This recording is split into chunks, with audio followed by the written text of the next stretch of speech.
As I said, I have almost 30 years of risk management, cybersecurity, governance, and audit on my third year in City Council here in Bay City. I also belong to the Business Development Corporation, the County Development Corporation, and I represent my city with what is called the Council of Governments, which for us, actually, I think includes you, as the Houston Galveston Area Council. And so I bring that experience into the office, as well as some folks may know that I do have a small pig ranch. So when we moved from Austin to Bay City, it was with the intent. It was a passion project more than anything else. It's really small scale. Think of it more like a homestead type thing. So I wanted to, sometimes I call myself a modern techno hippie mix, and how to work with the land in a way that we're working with the land and the animal as opposed to against it. And so we employ a lot of different practices. So I bring all that. It's a weird amalgamation of experience into the general land office. Wow, very cool. Can you go a little bit further back and tell us a little bit about, you mentioned Bay City, but where did you grow up? Where are you from? What really shaped you growing up to who you are now? So quick little story. So I give tours to anything from children to students, pre-vet students, and other organizations. And I almost always get the question is like, hey, so you grew up doing this animal thing? I'm like, nope. I grew up in Mexico City. So what I tell folks is my skills were growing up were learning how to ride the subway. And my mom is a retired, quite a defendant, but public attorney in Mexico. So riding the subway and how to argue. Those were my skills growing up. And so in the mid 90s, I was 20 years old. And that's when I made the Mexican economy wasn't doing great. NAFTA wasn't all that what it was cracked up to be. Perhaps some of your audience, it's a little young to remember how NAFTA was sold. That from Mexico perspective, we were going to enter the first world, and we were going to have our own Mexican dream and all that. And by the mid 90s, it was just not true. I was studying geography. That was my major in university. Okay. And so I had made the decision, and I wanted to work to have a better future. And that's why I migrated to the United States. And I went through the whole process, visa hold, and the system back and forth, et cetera, and residency. And as soon as I was able to apply for a citizenship, I did. But so early on, I started my cybersecurity background, IT. I worked for all kinds of industries. And little by little, I started developing that. So obviously, I wasn't just born out of nowhere, right? And I didn't just grow up in the mean streets of Mexico City by myself. So my mom really is the largest inspiration or one of the biggest influencers in my life. She was a single mom that raised two boys and having to make ends meet, right? Now we talk about it, but one of the things that she, besides her regular job, she had to supplement income, and we would wake up really early in the morning to make sandwiches with her. My little brother and I would be in the kitchen way earlier than we were supposed to be up, and we would do it. And at the time, for us, it was something fun to do.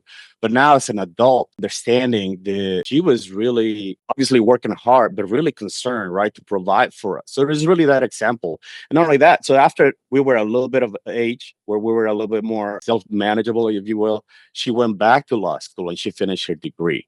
Right. And I say it in my campaigns, so she told me a long time ago that there's a phrase in Spanish, no somos agachados. So basically, we don't bow down, right? We're all equal. We all work equally hard. So we're not going to take any less. And so that is really the guiding principle that I guess between her and her being an attorney for the public side. I used to watch her here. In Mexico, the legal system works a little bit different, how the quote unquote sentences get made.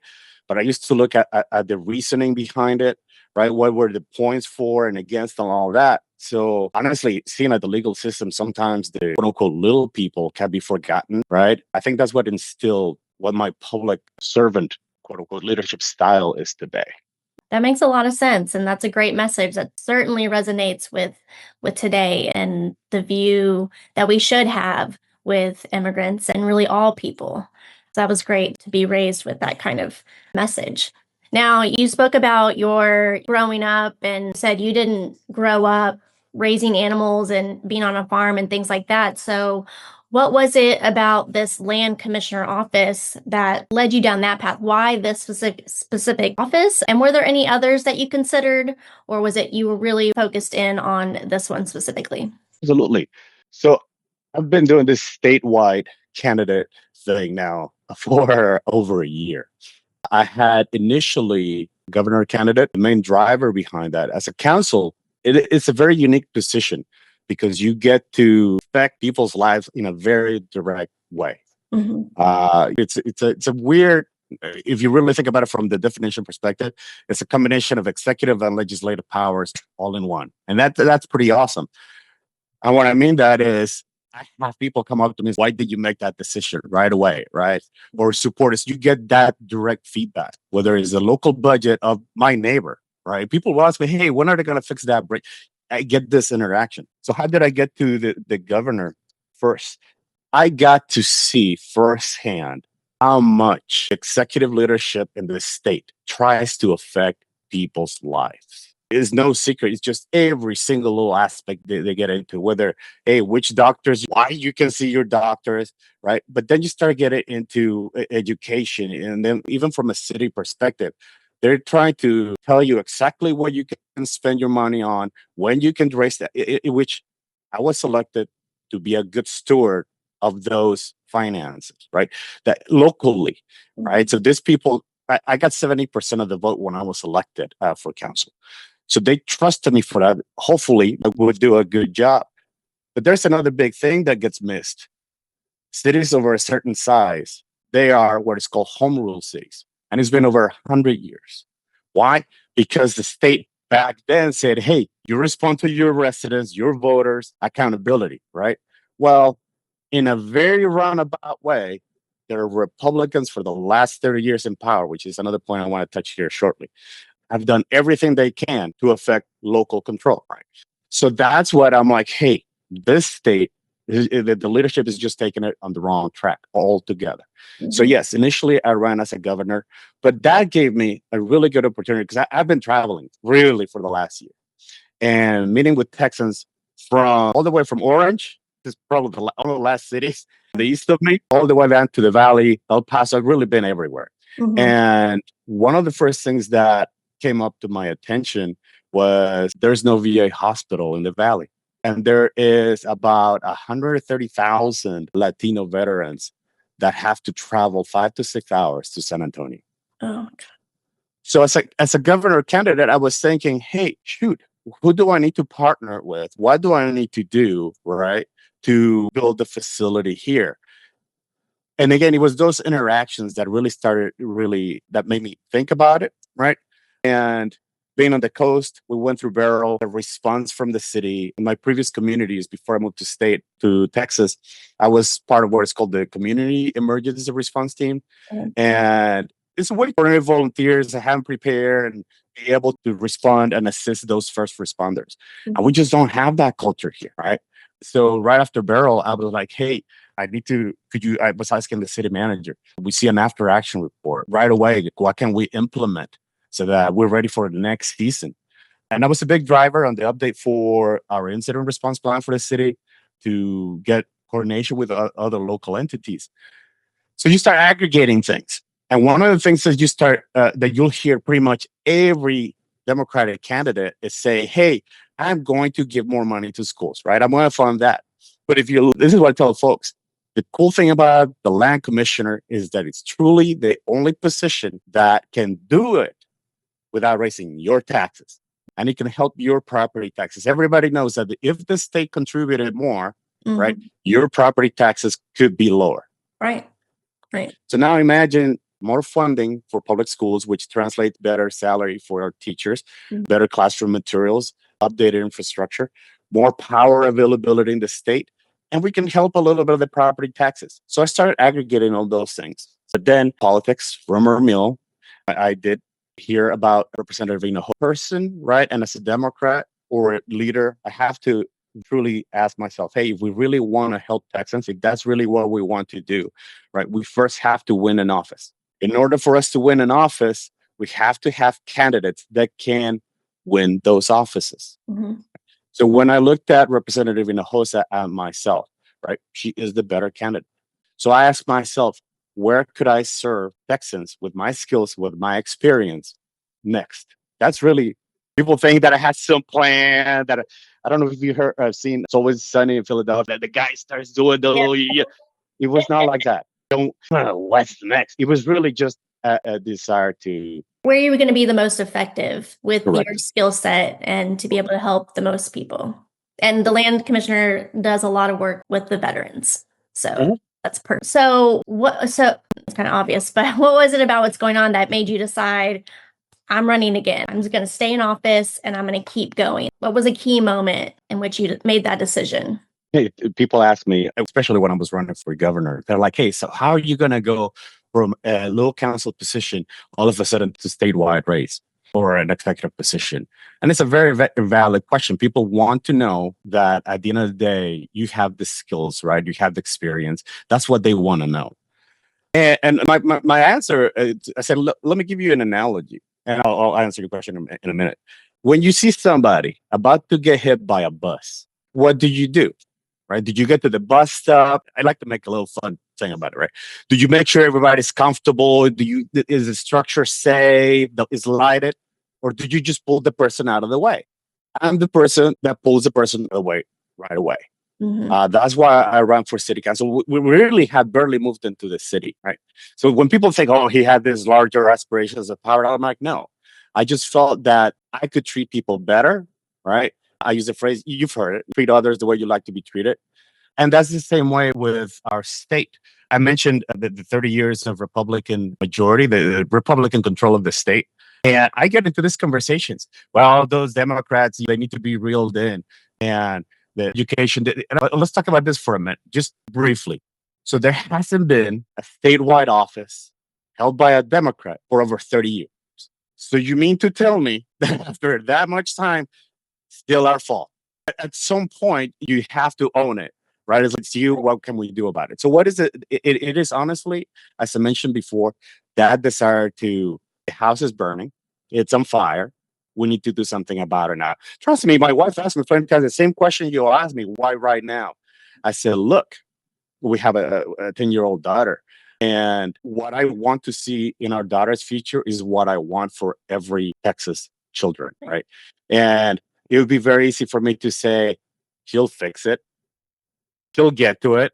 I'm 50. I could just go out there. I'm putting my pasture, my pigs, walk around, mind my own business.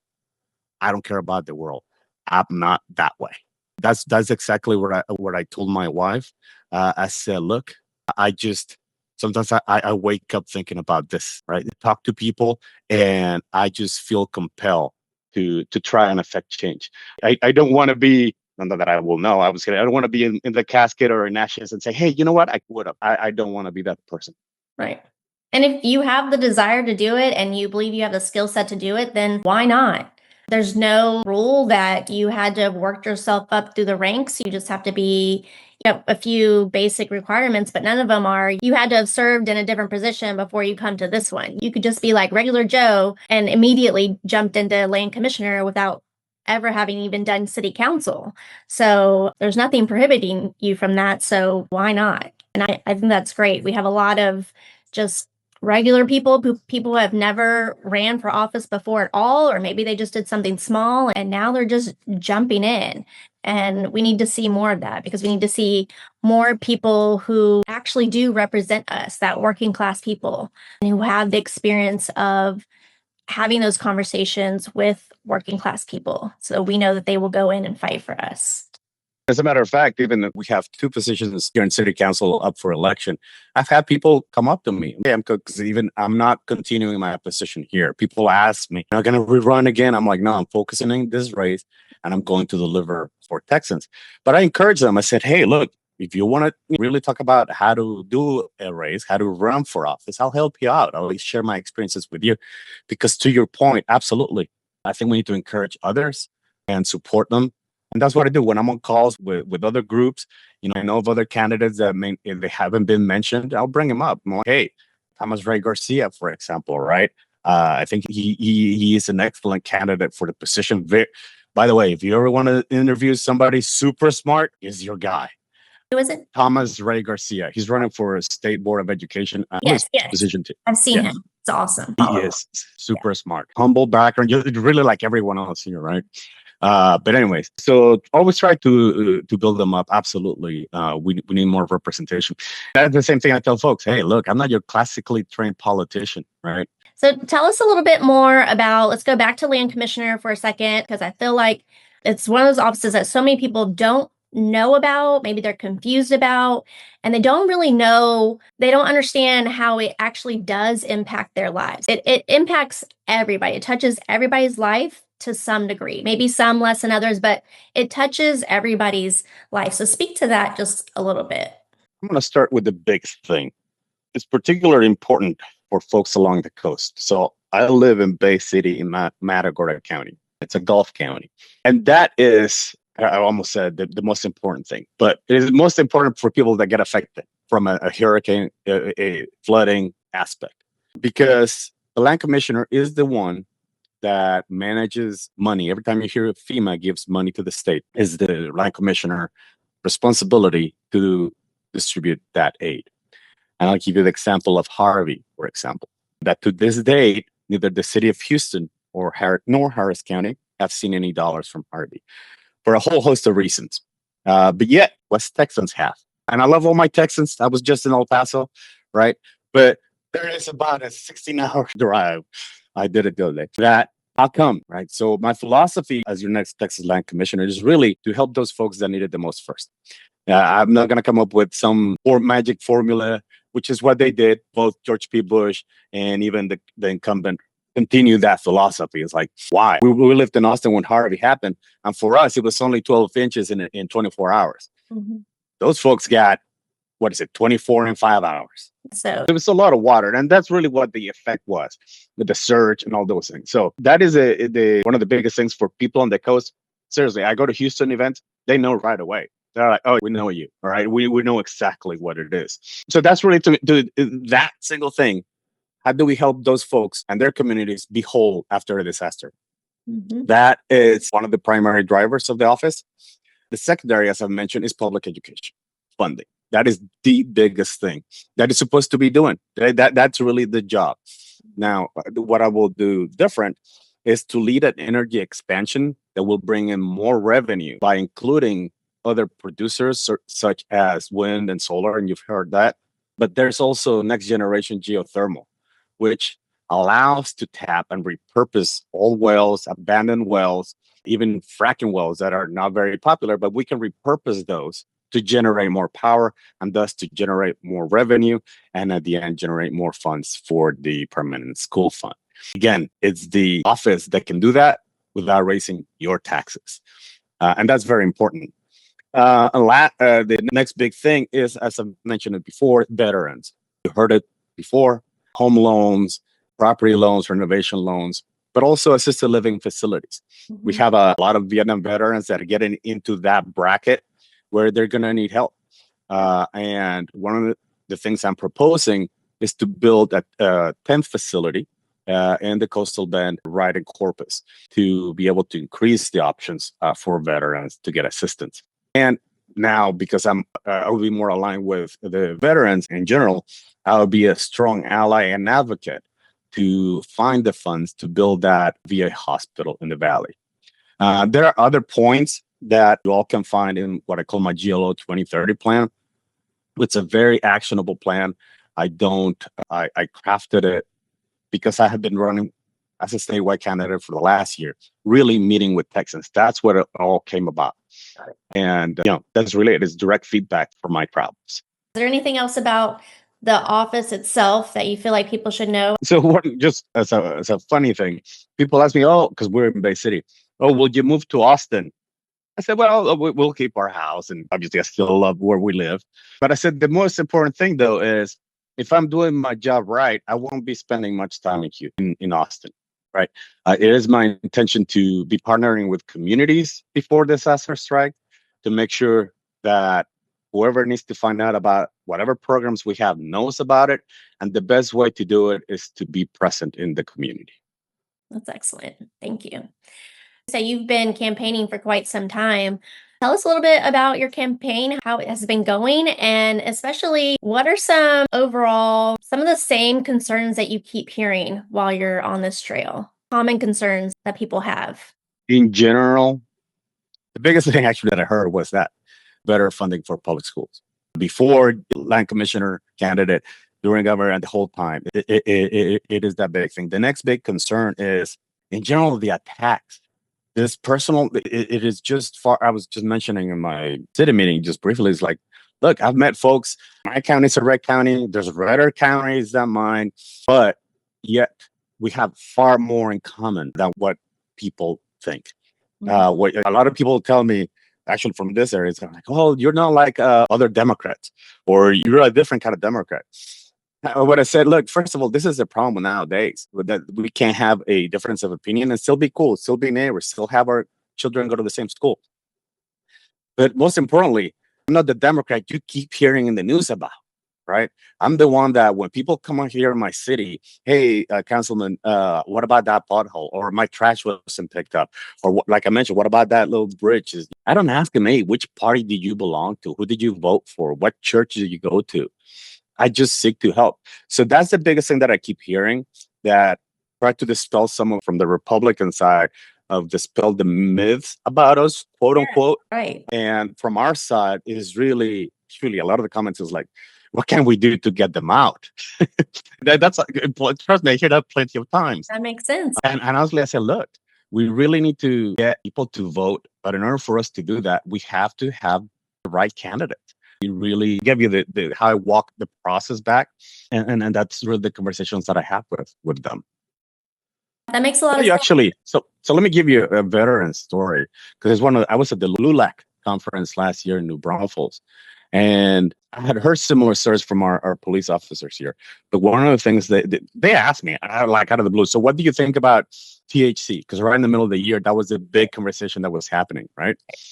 And he's a veteran. He has PTSD. And before even I answer, he goes, because it's the only thing that can help me sleep at night. And do you say no to that? Right? As a politician, do you oppose that? I'm not a veteran, right? But it's called compassion. I have this thing where I'm an empath a little bit, and and compression. And it's like, hey, if that's a quality of life for you, who am I to say, no, sorry. First of all, that you're a grown adult and you can make decisions on your own. Right? It's a similar thing for reproductive health care, right? Politicians making those decisions, right? Why would they have to reconvene every 2 years to make sure we enter the condition on the books? Hell, you got your doctor, right? You do you. But anyway, so that was a very touching moment for me back then, which is also why I support things like psilocybin research for PTSD.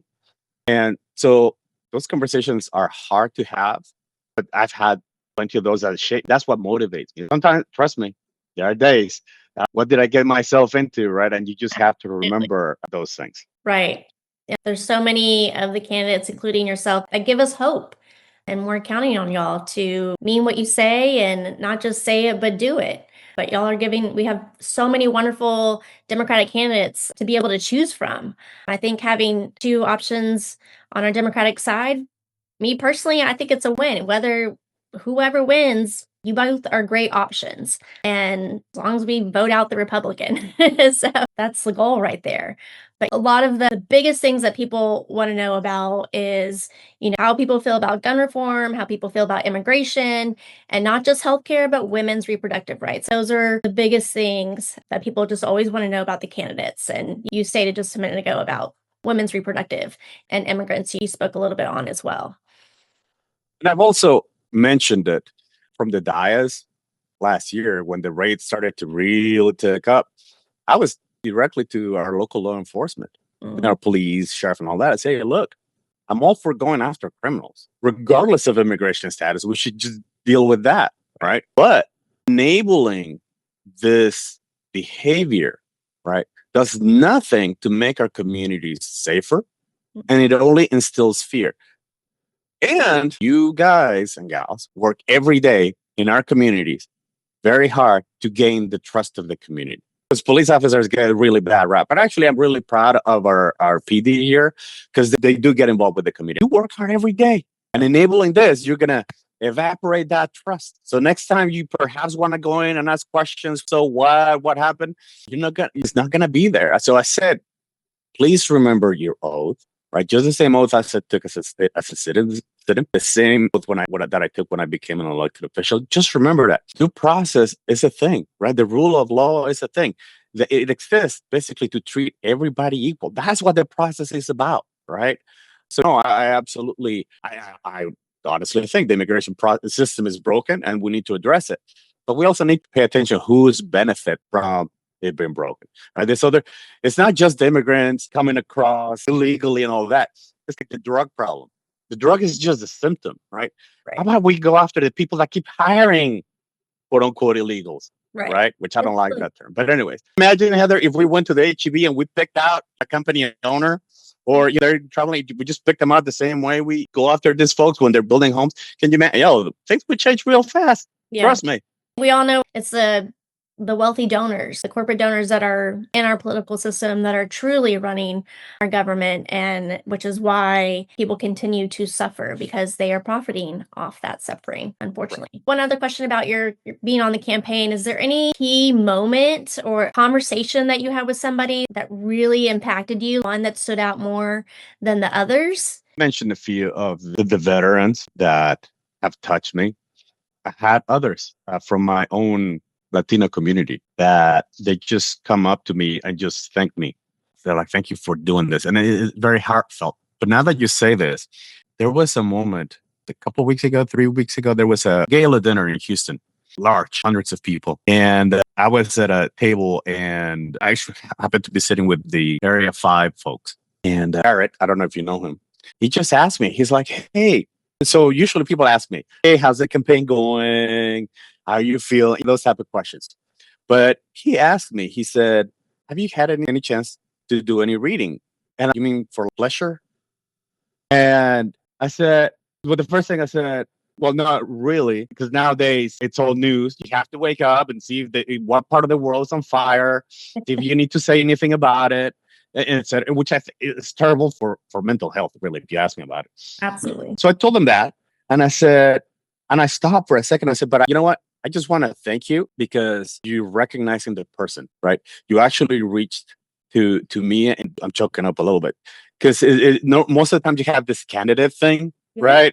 And people and all this, so you're used to that. But he just reached past that in a very informal, low-key way.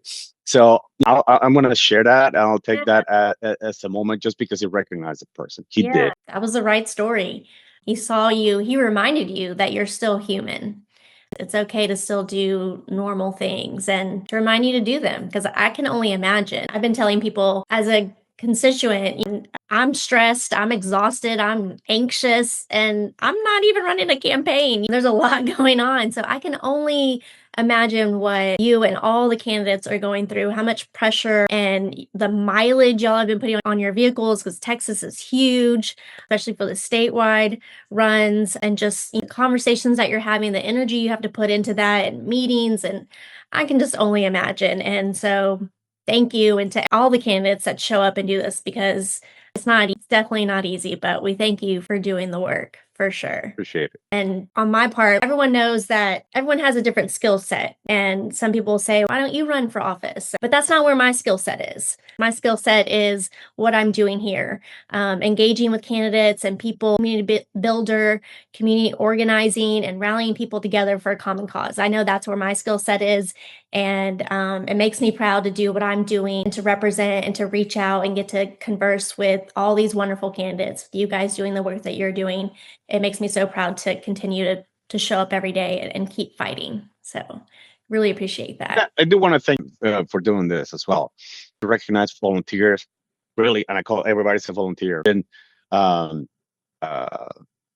years, 20 years, 30 years, right? Because I recognize that it's right that enable candidates, to enable folks like us to be able to say, hey, what if I, right? So you guys are the support system for all of us. Right. And trust me, I know if I get hate, right? And just the thing is like, correct, exactly. It's like, oh my God, but I do recognize that as well. Even like at the city, right? We have departments that have different experiences, but we run the city together here. Right. It takes everybody. It's not just because a city council person gets elected in there, he can still only do a good job if everyone else is there, holding him accountable, and giving him that feedback. for sure. So, question and early voting in today. Today's last day of early voting, March 3rd. So people are already seeing names that they're seeing your name on the polls. And especially for anyone who hasn't voted, when they go to see your name on the ballot, what do you want them to remember when their name? Absolutely. I think when position that it requires a job description, for example, right? It has a set of requirements. You have to think who that can jump in and do the job right away.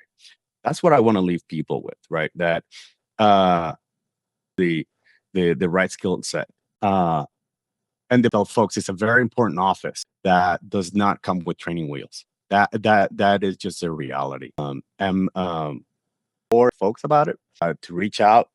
And at the end of the day, as demo voters in general, we have to be pragmatic in that sense. You know, like I said, if we want to help people, we do win offices. In order for us to win offices, we have to get the right candidate. That's what I don't know. When you came for a right.